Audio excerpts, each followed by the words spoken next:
Well, if you like defense, you are going to love tonight's Chicago-San Francisco game. This game might make last night's Baltimore-Pittsburgh game look like a shootout. That's because we have the number 1 and number 2 ranked defenses in the NFL in terms of points allowed. San Francisco at number 1, allowing a shade over 14 a game. Chicago not far behind, allowing 14.6 per game. And both these teams are going to be going with backup quarterbacks after both of their starters were knocked out of the last game with concussions.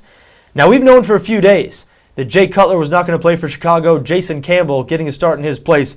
But we just found out a few hours ago that Alex Smith is not going for San Francisco. Colin Kaepernick will start at quarterback tonight for the 49ers. That comes as a bit of a surprise. Alex Smith had practiced throughout the week. Most people thought he was going to go tonight, but he has not been medically cleared by the doctor, so it will be Kaepernick. As a result, there's been a couple of new markets put up on BETDAQ over the last few hours. The markets that have been up there the last few days, San Francisco -7, 37 is a total. Those are still up, but now a San Francisco -5.5 market also up there, and 35.5 as a totals market put up. You're not going to find a much lower total than 35.5, but it's probably warranted. We mentioned the play of both these defenses, mentioned the backup quarterbacks. Now, Jason Campbell, extensive experience as a starter in the NFL, so the Bears seem to be better off at the backup quarterback position. Now, does that mean they're going to be able to generate a whole lot of offense tonight against San Francisco? I don't think so. But even if Jay Cutler were healthy and playing for Chicago, I don't think they'd be able to generate much offense against this 49ers defense. But I guess the offense is going to be even more limited now with Campbell back there. But limited, that might be a good thing for the San Francisco 49ers. That might be the optimistic outlook if they're just limited, meaning if they're just conservative on offense and run the ball and are able to take care of it, not turn it over. Because from the 49ers perspective, I have serious concerns about their quarterback, Colin Kaepernick, and whether he's going to be able to take care of the ball against the Chicago Bears defense. Kaepernick is extremely green and inexperienced, only his second year in the NFL. And beyond that, not a prototypical NFL quarterback, not a drop-back passer. This guy is a run-first quarterback. He's an athlete who makes things happen. If you haven't seen Kaepernick play, think Tim Tebow, only less advanced in the passing department. You're not going to see the San Francisco 49ers throw the ball a whole lot at all tonight. And that's tough because Chicago, excellent front seven on defense. If you're going to get this Bears defense, you better get them through the air. Now, they're pretty good in the secondary, but they're only average in terms of pass yards allowed.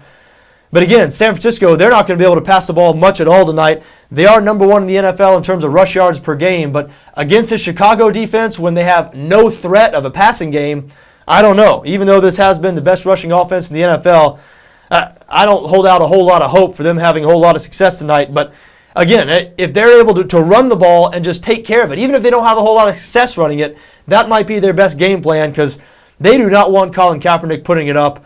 Chicago has forced 30 turnovers this year. That's right. They have forced 30 turnovers. To put that into perspective, San Francisco last year led the NFL in turnovers, forcing 38 for the entire season. We've only played 9 games. Chicago has forced 30. They have returned 7 interceptions for touchdowns. So before you go off back in the under tonight, before you say, hey, neither one of these teams is going to be able to score, be careful. Chicago might be able to score on defense. You never know. They might be able to score more than once on defense if San Francisco is not careful and tries to get too aggressive with their game plan on offense. And, you know, all week I was thinking Alex Smith was going to start, and I leaned towards San Francisco in this game. The Niners, a good home team, that great defense. Knew Chicago was going with their backup quarterback, Jason Campbell. But now that we've learned Kaepernick starting, I've changed my mind, and I'd still expect San Francisco to win this game, probably. I guess I lean towards San Francisco on the money line. But it's too many points here, especially at 7. And Chicago could still be backed on BETDAQ at +7 at 175.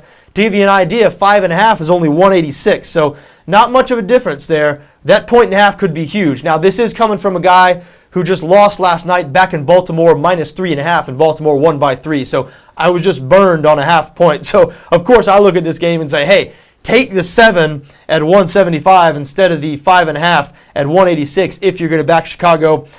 And I do lean towards a Bears bet tonight. I think this is too many points here.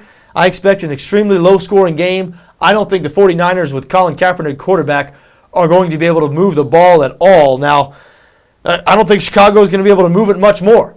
So again, a real low-scoring game here is expected. I shy away from backing the under just because, like I said, Chicago's defense has been so good this year at scoring themselves. Chicago has Devin Hester returning punts and kicks, who's has more return touchdowns than anybody in NFL history. So whole bunch of different ways points could be scored in this game tonight.